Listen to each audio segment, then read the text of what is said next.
The Constitution is pretty clear about what is supposed to happen now.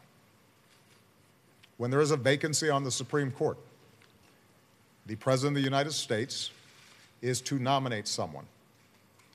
The Senate is to consider that nomination, and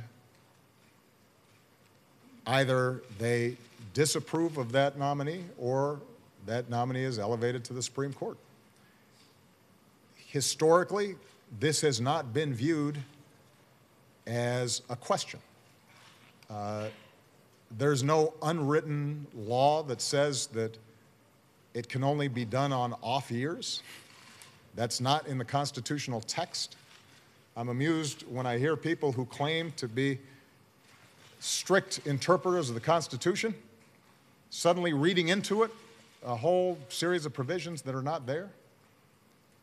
There is more than enough time for the Senate to consider in a thoughtful way the record of a nominee that I present and to make a decision.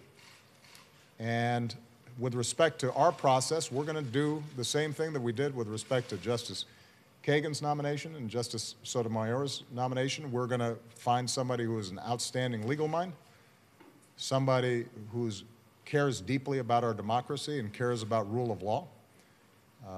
There's not going to be any particular position on a particular issue that determines whether or not I nominate them, but I'm going to present somebody who indisputably is qualified for the seat, and any fair-minded person, even somebody who disagreed with my politics, would say would serve with honor and integrity on the court.